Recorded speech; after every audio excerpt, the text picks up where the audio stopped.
Welcome. My name is Roberto Alvarez. I'm the Executive Director of the Global Federation of Competitiveness Councils. It's a pleasure to be here today. It's a pleasure for the GFCC to partner with the Delphi Economic Forum to host this session. Today, we're talking drivers of economic growth and inclusive prosperity.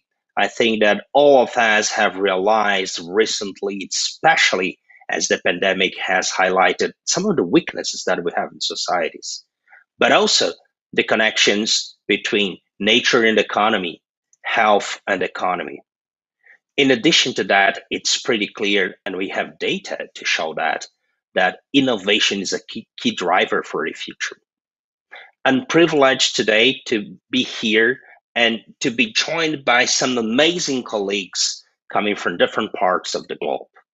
We have Hiro Nishiguchi, who is the CEO of the Japan Innovation Network. We have Isabel Gil, who is the president of the Catholic University of Portugal and the first ever woman president of the International Federation of Catholic Universities. And we have Professor Zachary Hamid from Malaysia, who is a leader in conservation, in science, and technology. I invite all of you to check their bios and to see the things that they're doing in their countries and around the globe. Here, Isabel and Zachary, it's really a pleasure to have you here. And as we talk about inclusive prosperity, economic growth, and the drivers for that, my first question to you is, it's really, what's your take on that? What are the drivers to build prosperity for everybody and to build future growth? Hiro, maybe we could get started with you. Roberto, thank you very much for the invitation to be here. It's a pleasure for me to be here, and I like to talk about this issue from three perspectives. Number one is sustainability. Number two is prosperity, and number three is innovations. And oftentimes we thought about these issues as independent, non-related issues. However, I think as we go through this amazing and very disastrous pandemic situation, literally around the globe, we are realizing every day that these three issues are interrelated, and we should think about three issues also as a kind of a package, as a combined themes for us to go through. And with that, I think the most important thing for us is to really to have a holistic view on what's going on right now, and also to think about innovation from sustainability and prosperity perspectives. And to do so, we have to have a purpose. I think innovation does need a purpose, and because innovation activity without purpose does mean, frankly, nothing. And but now every day we are discovering the importance of having a good purpose and clear purpose, and to create a better society. And again, innovation will play a very important role in again sustainability and prosperity arenas. I think Roberto, I stop here, and the floor is yours, Roberto. Thank you. Thank you so much, Hiro. And I'll just tee you up maybe for the next round. You're talking about innovation, you talk about inclusive, holistic perspectives and purpose. I want to explore when you are back. I want to explore a bit of your knowledge and insights on the hows, how we could do that, how could we address those things. But now, Isabel, it really is a pleasure to have you here. Um, you are not just a leader who's in the GFCC playing an amazing role, but also you are changing different things in your country. You're changing different things at the Catholic University. So, what's your take on those drivers, and what are some of the insights that you have gained about building future growth and creating prosperity for all? Thank you, Roberto. It's really a pleasure to be here with Hiro and Zachary to discuss at the Delphi Forum at this important moment also for Greece celebrating the anniversary of the Greek Revolution. Well, I think that when we talk about growth, there are two drivers that are absolutely key. And especially for those of us who are working within a knowledge ecosystem and creating bridges with the economic sector, with companies. With finance, with industry, and trying to bridge, not simply trying, but really working to bridge that, I wouldn't call it divide, but the difference between a knowledge ecosystem that over the past decades has exploded from within the walls of that traditional notion of the university or the academic environment as something that is housed in an ivory tower, into a perception of universities and knowledge centers as critical to growth, to create more jobs, to boost industry, and to foster an innovative ecosystem. Now, for this alliance to occur, uh, the world requires, countries require predictability and trust. And that is absolutely what has been the problem over the past year. What the pandemic did with its unprecedented explosion in our daily routines was precisely to create a crisis in trust and in our sense of how the future would evolve and how the current policies, strategies, and modes of development were going to fare out. Now, this has deepened the sense, as Hero said, that we are all in this together. We're all connected. So the solutions need to be holistic. They cannot be national. They grow out of local contexts, but require a global vision and global interconnectedness. So I would say, and speaking from my point of view as someone with responsibilities in the university sector, that as a famous German author said, there's no such thing as patriotic science. So science is certainly important for the security and development of countries, but it is developed on a global scale. We've seen that with the vaccines and with the speed with which knowledge ecosystems have worked together to create a solution, or at least an element to limit the spread of the pandemic. So we require alliances. We require international alliances, global alliances between drivers of the knowledge ecosystem, but also with companies, with businesses. And I just want to focus very briefly, because I was talking about vaccines, of something that we have been doing in Portugal. It's a structured cooperation with the United States, with a company in San Francisco. It was the largest, let's say, private public partnership. So between a university that is private, a private company, but also boosted and supported by the Portuguese government, a development in biotech that started 3 years ago.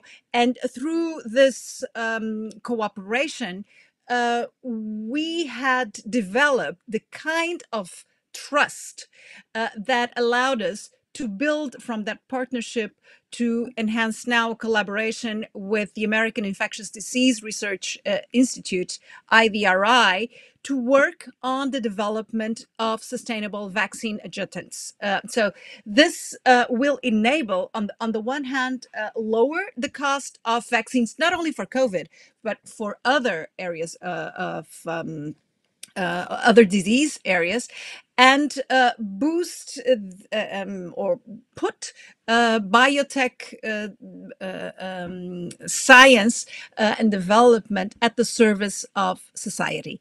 This is something that we are working together to do and to provide, let's say,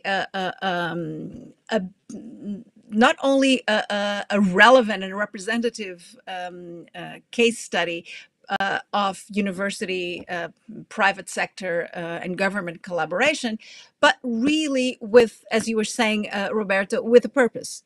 The idea to create together these sustainable adjutants for vaccines builds on the expertise of the lab in the university, the expertise of the company in producing and bridging that gap from the lab to the market, and one of the leading institutes in research development in the world. So this is just a minor example, just so that we don't stay simply within ideas, but really provide good examples of this collaboration.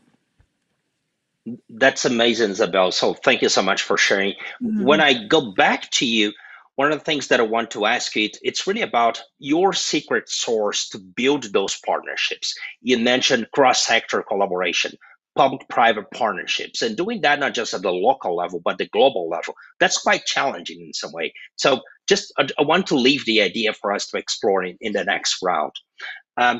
Professor Zachary, I want to turn to you because you are actually one of the leaders from whom I first heard about this need to connect growth with respect for nature. So how can we do that in practice when we think about drivers for future growth and prosperity? I'm delighted to be here with this distinguished panel. I'm trained as a biologist, but I'm also a student of science diplomacy. In fact, I was co-opted to be in that as a negotiator of my country to several UN treaties, in particular the UN Biodiversity Treaty. So I've been a student, I've been an observer, and I have some views, Roberto. I'd like to respond to the first question that you gave us, and that is what is needed to connect growth, sustainability, and inclusiveness. In any civilized society, growth or economic growth has always been the ultimate pursuit to achieve prosperity, sometimes achieving it at all costs. This pursuit, I must say, tends to neglect two other components of human survival, namely sustainability and inclusiveness. Now, as we see, the ongoing saga of COVID-19 is a classic example of how, in pursuit of development, we are encroaching on nature, destroying the habitats of wildlife, which in turn release those multitude of pathogens, such as coronavirus, which has caused grave harm to human beings. Now, our technological advances, which of course have provided many benefits to our modern lives, have also been detrimental to the planet. Roberto, one of my favorite actors is Julia Roberts. I'd like to quote her about nature here. And she said, some call me nature, others call me Mother Nature. How you choose to live each day, whether you regard me or disregard me, doesn't really matter to me. One way or other, your actions will determine your fate, not mine. Indeed, this is what is happening today. Once we were told that humankind could never compete with the geological forces taking place in nature or taking place on Earth. However, since the Industrial Revolution, and in particular over the last 50 years, our human activities, which involve the usage of fossil fuels, are so far reaching that we have changed the chemistry of our atmosphere, resulting in global warming, causing ice to melt and sea level to rise. The ultimate impact on our civilization is nothing short of a biblical proportion. The other aspect is about inclusiveness. I just want to refer here that today more than 780 million people, is about 11% of the world population, live in extreme poverty on less than $1.90 per person per day. So this is terrible. So uh, how do you connect these three, namely growth, sustainability, and inclusiveness? I think is, as everybody knows, it is at the heart of sustainable development, economy, environment, and social equity. These three legs needs to be balanced. So when you ask what is needed, I think what is needed is a mental reset, a transformational change in thinking, attitude, and behavior. There needs to be political will among our political leaders. So it's quite bleak, but I must conclude by saying all is not lost though. The global community has been thinking about it for quite some time, starting with the Earth Summit in Rio in 1992 and to the 2015 UN Summit with the 17 uh, development goals. So let me start by saying the political will, the mental reset has to be there before we talk about projects or program. Thank you. Thank you so much, Zachary, for really highlighting this need for new models, right? And we'll be back to that. And as you have been active in this space for quite some time, driving thinking and action, one of the questions that I will leave for you when we come back is really about the changes that you have been seeing. Are we gaining momentum in bringing this new thinking and maybe some new action to reality? But what you mentioned about a new thinking, it really it requires not just thinking, but it requires maybe some new business models. So that's really connected to innovation. So I wanted to go back to you, Hiro, and ask you about how do you see innovation models changing and being more and more connected with sustainable development, hopefully? I know this is something that you have been active on. So if you could share any ideas, any examples about the how, that would be amazing. Well, actually, thank you again, Roberto. And before actually talking about how, I like to actually probably deep dive into the root cause of the problems we are facing right now. Because without understanding the nature of the problem, we cannot work on solutions. So let me, if I may, I like to spend a few minutes really to talk about the problems. I'd like to actually talk about. I'd like to actually define the problem we are facing, and then I'd like to talk about some how or practical way to solve the problems. And actually, my thinking is that this pandemic itself is not a disaster. However, real disaster is our inability to respond to the situation.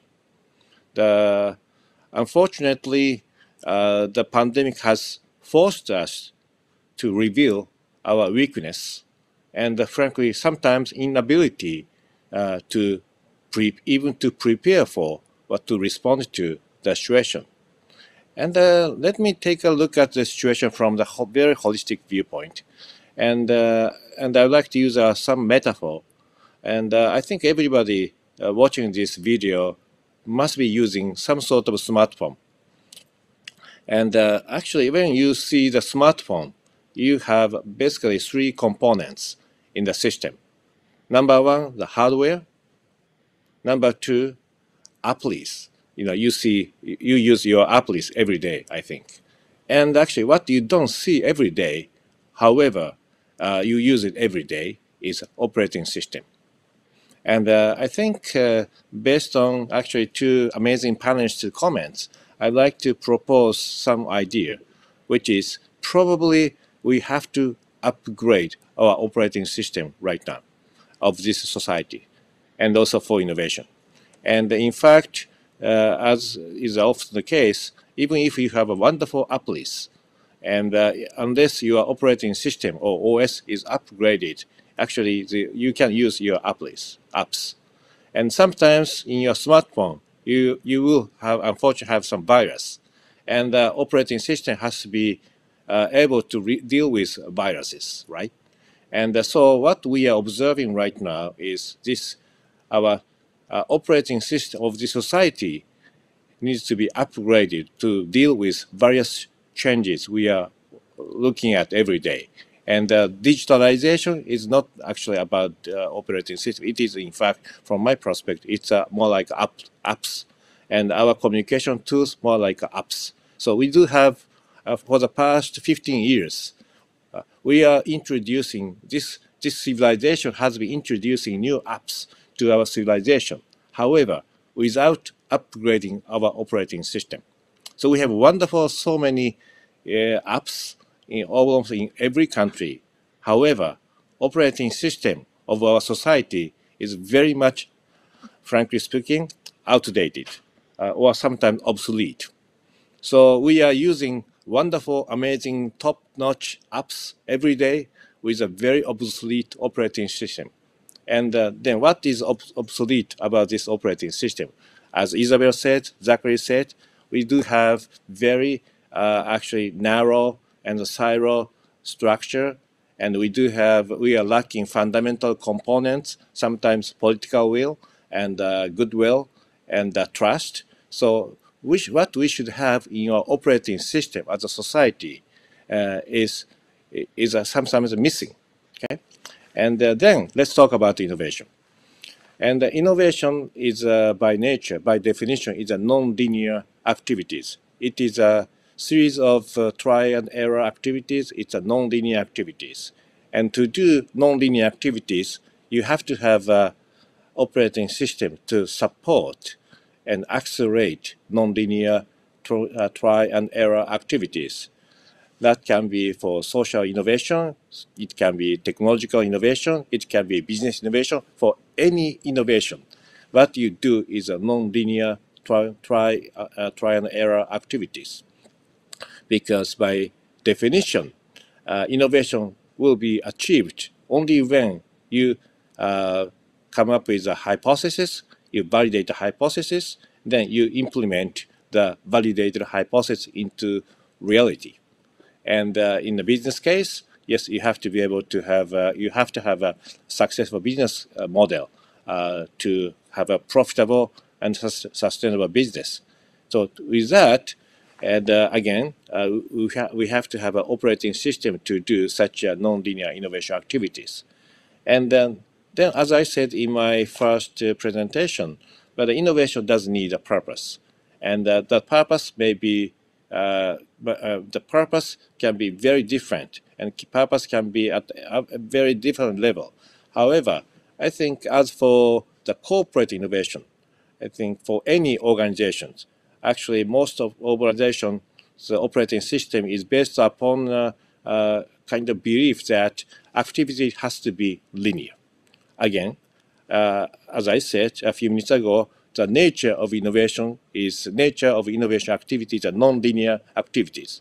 So actually, organizational operating system is not adequate for innovation activities because the fundamental belief is, again, is a linear activity will lead to growth and prosperity is a fundamental belief underlining of this operating system. However, we have to have a totally different actually mindset about innovation.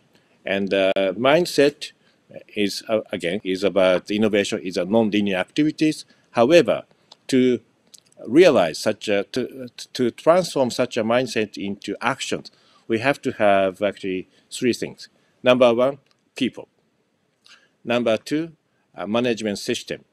And lately, ISO, International Standards Organization, has published the latest management system standard, which is ISO 56002 Innovation Management System. And this is one of the examples of our, I think, civilization is really trying hard to find a solution for upgraded operating system. But number three is, again, very strong will.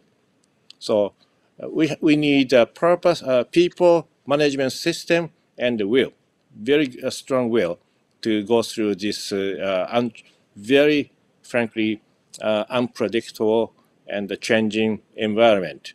But again, to do with three components in place, and by understanding firmly that the nature of innovation activity is non-linear, I think hopefully we can succeed in the long run. However, non-linear activities are very uncertain.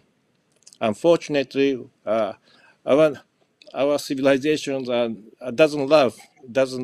not so ready for massive non-linear environment. Unfortunately, because it is very uncomfortable and it's very uncertain. However, we have to be able to manage uncertainty. Unless we can manage uncertainty, we cannot innovate. And then, due to this pandemic, we are actually observing the changing operating system of society itself. Then our organizational operating system has to be upgraded again to deal with non-linear activities. But I think it takes some efforts.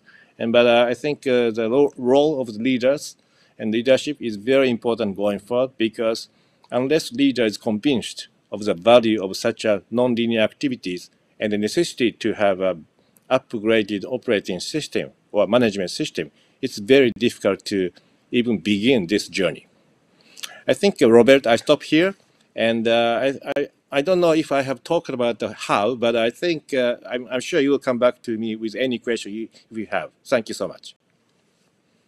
Thank you. I will be back to you. And thanks for outlining this really comprehensive view that it's multi-layered. So we need to work on the beliefs and value systems of societies, but we also need to get, let's say, at the organizational company level with the new frameworks. And you mentioned, for instance, innovation frameworks. And I'll be back to you with some follow-up questions. But Zachary, I want to turn to you again, because as I had in some way teed you up, how do you see the thinking and the action, the practice related to sustainable development changing over the years? Is this gaining momentum?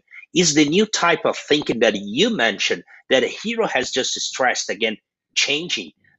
What are some of the concrete things that you see happening at the global level, but also at a local, national level? Right. Well, Hero is absolutely right, telling us about the non-linearity of the problem. At one point, the world is taking the case quite simplistically in their own silos.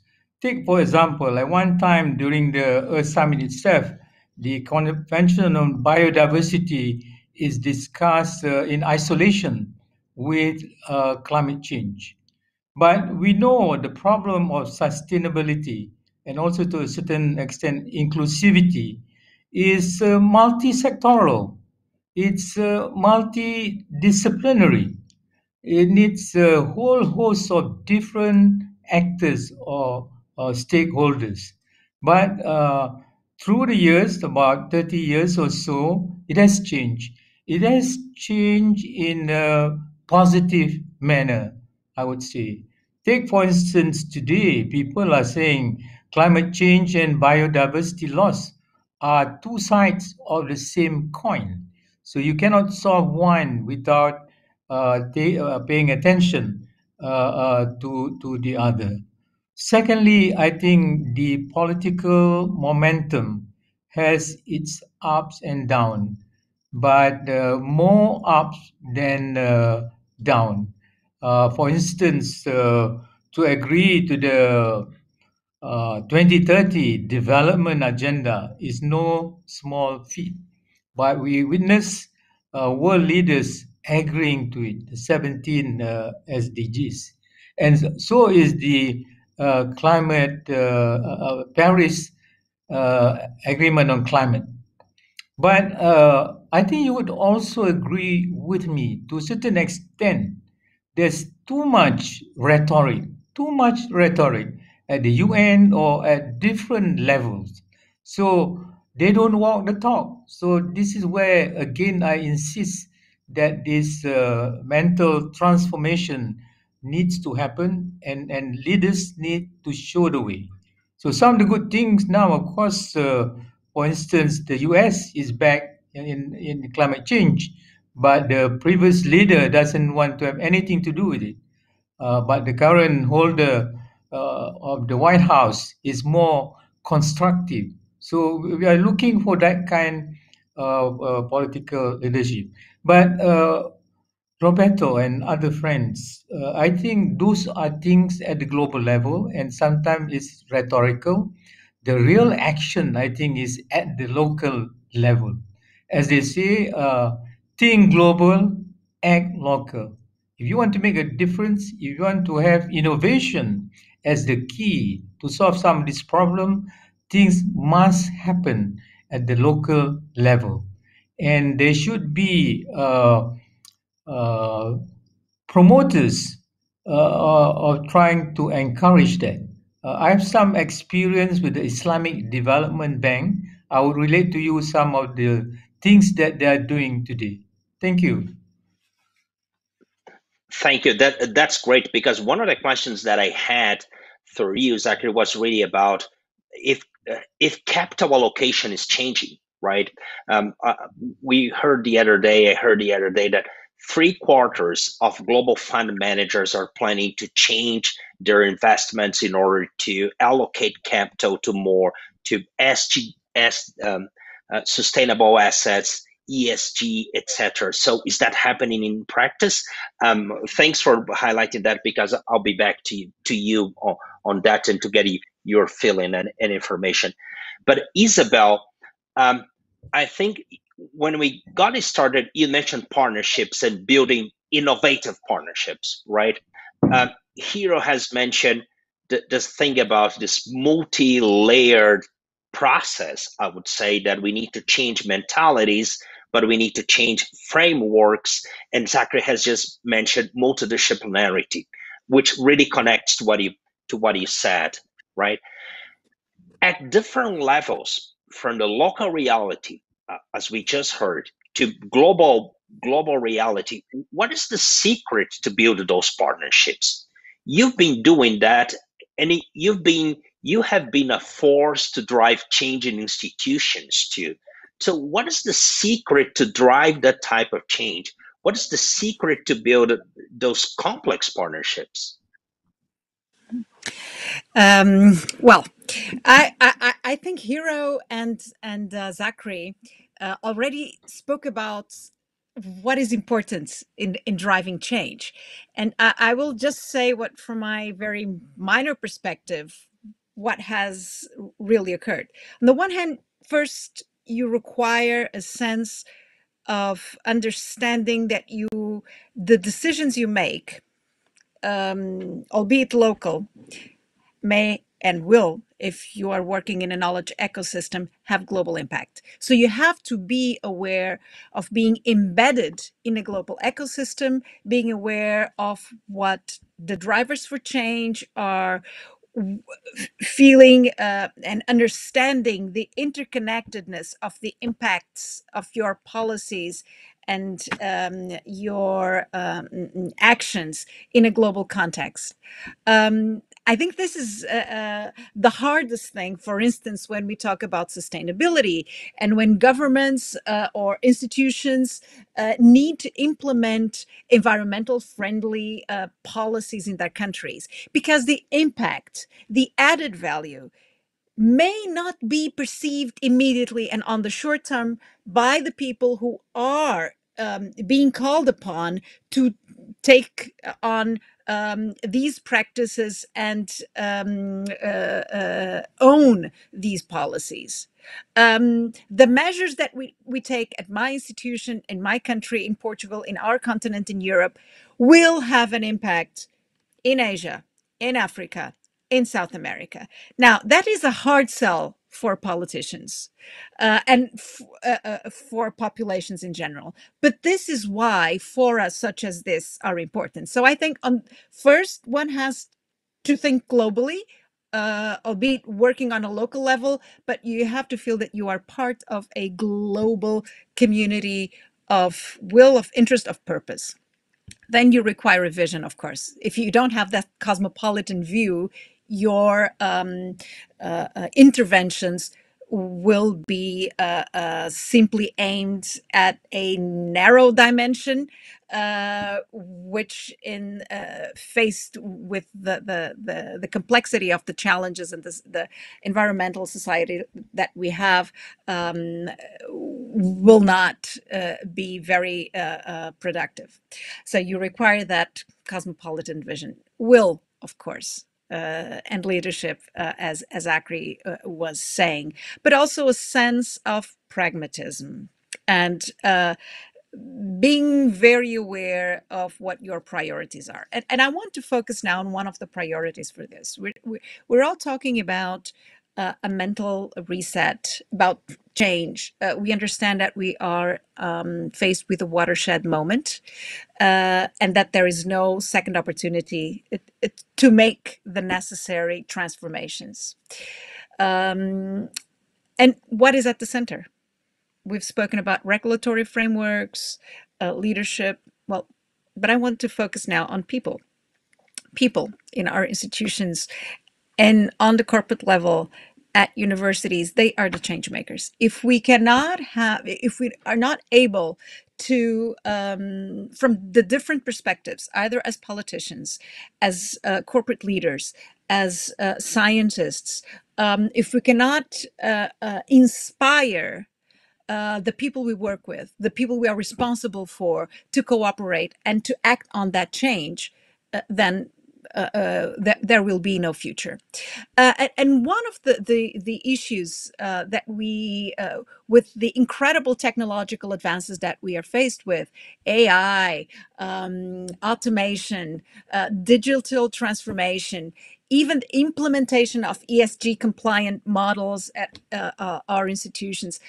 Well, this is going to take a toll on a certain workforce that has not been reskilled to take up the challenges of this brave new world we are facing. So I would say something that we have to pay attention to and act immediately on. There is not much time to react to this, is to educate the workforce so that we leave no one behind. We don't want, in this transformation to a more sustainable world, leave a whole group of expendables behind. So this situation is something that we have to fight very strongly, and that's where we also, as universities, play a strong role. It's not simply about the capacity building on the elite level. We have to work on other levels.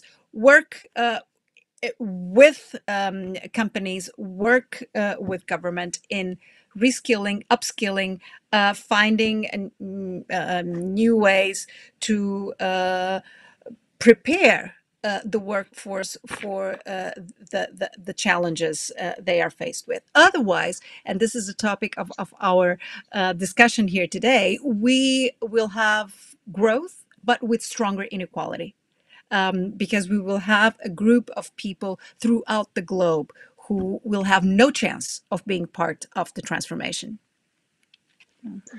Thanks for bringing people to the equation here, Isabel. As we are really finishing our panel, maybe what I would like to do is to give each one of you 30 seconds for a final word, starting with you, Hiro. Okay. I was so inspired by Isabel and Zachary's comments. And I would like to say two things. Number one, actually, people are so important. I totally agree with Isabel. And the people can become change makers, but the people can become change refusers. And oftentimes there is a huge gap between change makers, refusers. And to do so, to fill this gap, again, we have to have actually science, we have to have facts, and we have to have actually trust. That is so important. So we are basically we are working as a human being together, and to do so, we have to behave and work as a human being, not as a machine or not as a group of machines. So again, people are so important, but in innovation arenas, entrepreneurship is so important to go through this unprecedented age of changes. So I stop here. Thank you so much, Hiro. Zachary. Yes, I agree with Hiro when he says the role of science. In fact, the role of science, technology, and innovation should be the underpinning of what we're trying to do. But I also endorse wholeheartedly what Isabel concluded by saying education. I think education is the solution to all this. But I just want to have a small note about university educators, the professors. It is fine for them to to do research and publish in peer-reviewed journals, but it's also time for professors to go down their ivory tower and make an impact on real life challenges. That is something that needs to be worked on. I'm sure Isabel knows very well what I meant. So at the end of the day, I entirely agree. It's people, and there's a lot of goodwill. In fact, my late mother told me 99.9% of people on earth are good people. So we have hope. Thank you. Thank you so much, Zachary. Isabel. Yes, well, I fully agree with what Zachary and Hiro said. I mean, we have to go into the trenches and work there concretely with concrete actions on the ground. So to sum up, I would say the challenge that we have right now is polarization of the industrial landscape, polarization of supply chains and how those goods are distributed across the globe, political polarization. And to fight that, I would just leave three elements. One, and this is an area where we can all collaborate, international knowledge alliances. They are absolutely key to advance science, to advance society in a more holistic and sustainable fashion. Then strong education policies, and certainly we can learn from each other, working in holistic form from kindergarten to the higher echelons, creating an awareness for the real societal challenges of our world and using science knowledge as a driver of that sustainable transformation. And I would say also stronger awareness for the redistribution of global distribution chains, and think about what is really important for the common good, if needed be, to adapt IP regulation to the dire needs, and I'm talking right now of COVID, of course, and vaccines, and the global need for vaccines, how, to support anything that can boost the work of COVAX and the Gavi Alliance, if needed be, to suspend IP, because it is all about saving the globe together. Thank you so much, Isabel. Mm-hmm. This was an amazing conversation. I learned that we need systemic action, that there are signs of progress, but that we need to drive change, focusing on people and building new alliances. It was a pleasure to be here with you. Thank you so much.